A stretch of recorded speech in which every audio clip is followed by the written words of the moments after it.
Jai Hind everyone, this is Varsha Dubey. Welcome to you all in your social science class. Student, as you know that we have started the first chapter of story of village Palampur economics. ठीक है, economics का हमने पहला chapter शुरू किया था और मैं एक वीडियोस पे बना भी आपको भेज भी चुकी हूँ. ठीक है, this is my second video and can say the last video of this chapter. आज इस चैप्टर को हम फिनिश करेंगे अपने इस वीडियो में. ठीक है, and will but today just now we'll continue the chapter, the story of village Palampur. But before start, I'll brief you what I taught you in the previous video. मैंने पहले video में आपको क्या पढ़ाया था, मैं थोड़ा सा उसको ब्रीफ कर देती हूँ. ठीक है, actually our chapter started with the story of small imaginary village of Palampur, which is full of good electricity, transport, health, educational facilities. The maximum people of this village are involved in farming, but few of them used to do some non-farming activities. मैंने आपको बताया था कि पालमपुर एक imaginary village है, कोई actual नहीं है. ठीक है, यहाँ के लोग जो हैं वो फार्मिंग से में मैक्सिमम इन्वॉल्व हैं. मैक्सिमम पॉपुलेशन जो है वो इन्वॉल्व है फार्मिंग में. कुछ एक लोग नॉन फार्मिंग एक्टिविटीज़ भी करते हैं. और ये गांव भी जो है, ये जो विलेज भी है, ये वेल कनेक्टेड रोड फैसिलिटी है यहाँ पे. गुड इलेक्ट्रीफाइड विलेज है ये, अच्छी इलेक्ट्रिसिटी की सप्लाई है. जो बेसिक नीड्स होते हैं ट्रीटमेंट के, तो प्राइमरी हेल्थ केयर सेंटर भी यहाँ है और एजुकेशन के लिए प्राइमरी स्कूल्स भी यहाँ अवेलेबल हैं, गवर्नमेंट स्कूल भी है. ठीक है, तो कह सकते हैं कि एक छोटा विलेज तो ज़रूर है, लेकिन फैसिलिटीज़ वहाँ सारी हैं. I have explain you about the 3 basic factors of the production. हमने ये भी आपको बताया था कि सॉरी, कौन कौन से बेसिक फैक्टर्स ऑफ प्रोडक्शन होते हैं. लैंड, लेबर और capital. And capital including yes human and working capital, ये भी मैंने आपको बताया था. ठीक है, today we will start with the features of farming. The main features of the farming is that the land is fixed. ठीक है, सबसे मेन फीचर्स क्या है फार्मिंग का कि land is fixed. The main production activity in Palampur is farming. Maximum people here are dependent on farming to earn their livelihood and they could be farmer or farm laborers. या तो किसानों का खुद का खेत होता था या फिर वो जो बड़े किसान थे उनके खेतों पर या जो ज़मींदार थे उनके खेतों पर जाकर एज अ फार्मर काम करते थे. लेकिन ले दे के इनका मेन प्रोडक्शनल एक्टिविटीज़ क्या थी, फार्मिंग की. ठीक है, but the land area under cultivation is fixed. ज़मीन तो फिक्स थी. Since 1960 in Palampur there has been no expansion in land area under cultivation. मतलब जितने ज़मीन पर खेती हो रही थी 1960 से लेकर के तब से लेके आज के समय तक कोई इंक्रीमेंट नहीं हुआ, इसमें कोई इंक्रीज़ नहीं हुआ. कल्टिवेशनल एरिया जो लैंड का था वो उतना ही था. ठीक है, तो हम कह सकते हैं कि people used various ways of growing from the same piece of land.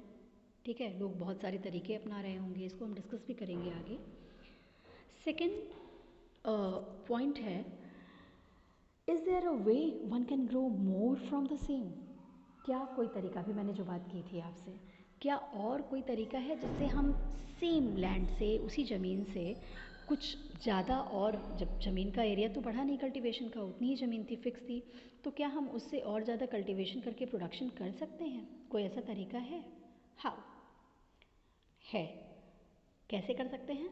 Multiple cropping farming और use of modern farming methods. ठीक है,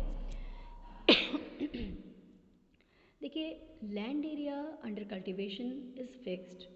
all land is cultivated in Palampur. No land is left idle, या फिर हम कह सकते हैं कि यूजलेस. कोई भी ज़मीन खाली नहीं थी, जितने एरिया थे उन सब पे खेती का काम ऑलरेडी हो रहा था. In rainy seasons farmers grow jowar, bajra. In winter season rabi crop. Field are sown with a wheat. ठीक है, रेनी सीजन में वो ज्वार बाजरा उगाते थे और विंटर में रबी क्रॉप जैसे कि गेहूं की फसल. A part of the land area is also have the cultivation of sugar cane which is harvested once every year. कुछ ज़मीन के हिस्सों पर शुगर केन यानी गन्ने की भी खेती होती थी. Due to having good electricity supply, or well connected system of irrigation, the farmers of this village are able to grow the 3 different crops in a year.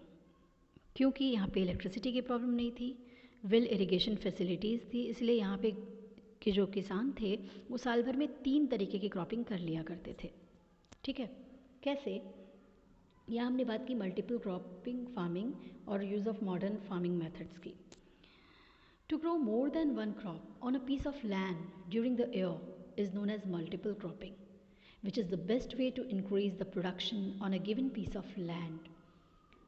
All the farmers in Palampur grow at least 2 main crops. Many are growing potato as the third crop from the last few years. देखिए किसान उसी ज़मीन पर multiple cropping करते थे. ठीक है, एक ही पीस ऑफ लैंड पे प्रोडक्शन अलग अलग फसल का कई बार कर लेते थे. ठीक है, बहुत सारे किसान जो थे वो at least 2 main crops many are growing potato, मतलब कम से कम साल भर में 2 तरीके की तो खेती कर ही लेते थे, 2 फसल तो उगा ही लेते थे. ज़्यादातर इन्वॉल्व किस में थे? पोटैटो फार्मिंग में.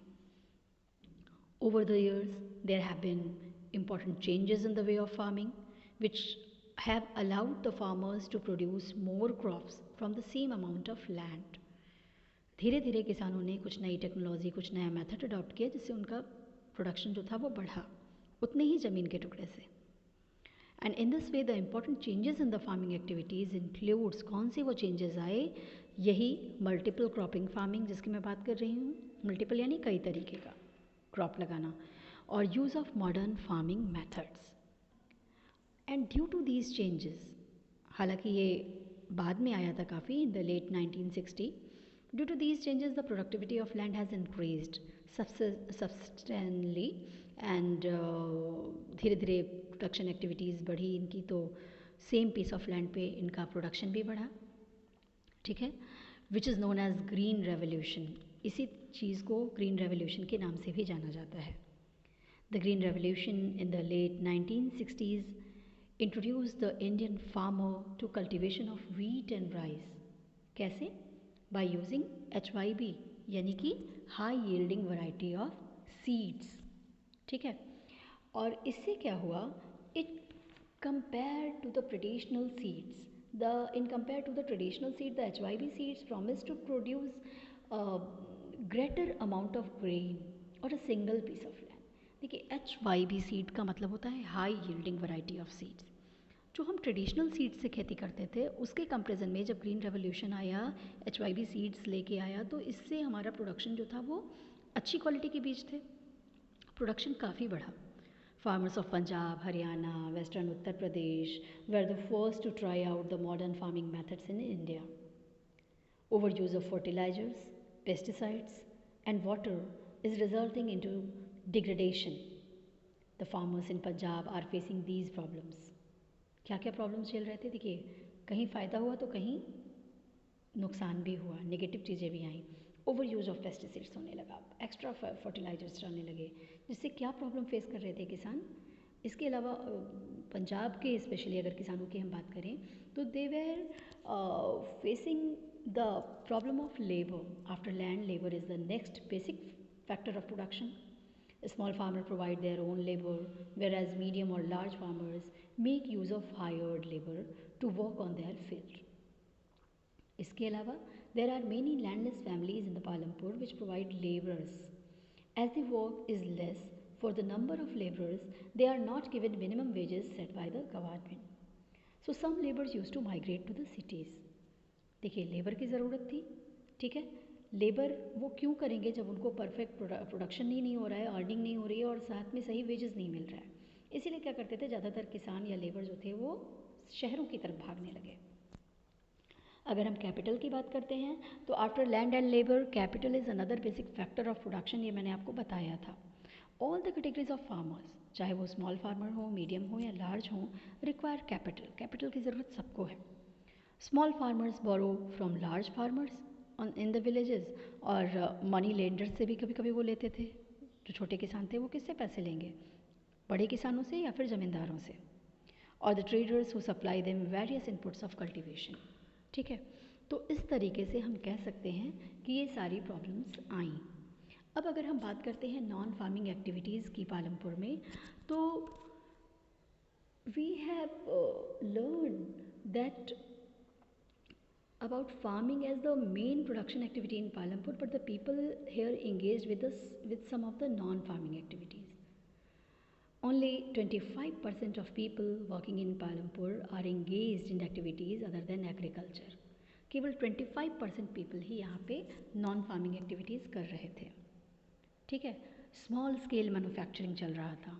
ठीक है, सबसे पहले हम बात करते हैं डेयरी की. Dairy is a common activity of Palampur. The milk is sold in Raniganj. Besides this, the milk is transported to the faraway towns and cities.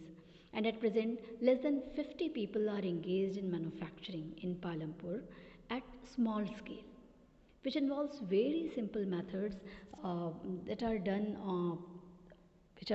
involves very simple methods and are done only the small scale. They are carried mostly at home or in the field with the help of family labor, rarely labor hired. Dairy में क्या था, करीब करीब 50 लोग जो थे वो dairy production से जुड़े हुए थे और रानीगंज और उसके आसपास सप्लाई करते थे.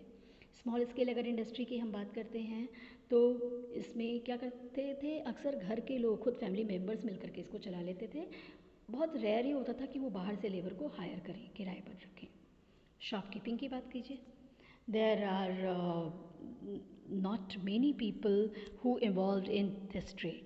The traders of Palampur are shopkeepers who buys various goods from wholesale market in the cities and sell them in village. Several times we have seen the small general store in the villages and selling a wide range of items like rice, wheat, sugar, tea, soap, oil, biscuits, toothpaste, etc. आपने गांव में कई बार देखा होगा, छोटे छोटे shopkeepers जो होते हैं उनके वहाँ पे ज़रूरत की आपको सारी चीज़ें मिल जाएंगी. बिस्किट से लेकर के गेहूँ, चावल, चाय की पत्ती, साबुन, टूथपेस्ट, एवरीथिंग. ठीक है, तो शॉपकीपिंग के काम में भी कई लोग इन्वॉल्व थे. होलसेल मार्केट से शहर से लाते थे और बेचते थे सामान. ट्रांसपोर्टिंग की बात करते हैं तो there are variety of vehicles on the road connecting Palampur to Raniganj. कौन कौन से? कई तरीके के व्हीकल्स थे जो पालमपुर को रानीगंज से जोड़ते थे, जैसे रिक्शा, टांगे, jeeps, bus, tractors, trucks, etcetera. In this way transport is a fast developing sector here. धीरे धीरे ट्रांसपोर्ट का जो से लोग जो थे वो धीरे धीरे जुड़ रहे थे. People driving buses, trucks, etcetera and involve in transport services. किराए पर लोग बस और ट्रक वगैरह चलाते थे. Number of people involve in transport. And in this way we can say that non-farming sector in village is not very large. हालांकि non-farming sector अभी भी गांव में बहुत ज़्यादा नहीं था. 25% ही, as I have said you, लोग involved थे. Through there is a variety of non-farming activities in the villages, the number of people employed in each, and in future one would like to see more non-farm production activities in the village. Unlike farming, non-farming activities required little land, people with some amount of capital, and can set up non-farming activities. One can either use his own saving, but more often has to take a loan. अक्सर लोग छोटे छोटे कामों में involve थे. Non farming activities थोड़ी बहुत होने लग गई थी.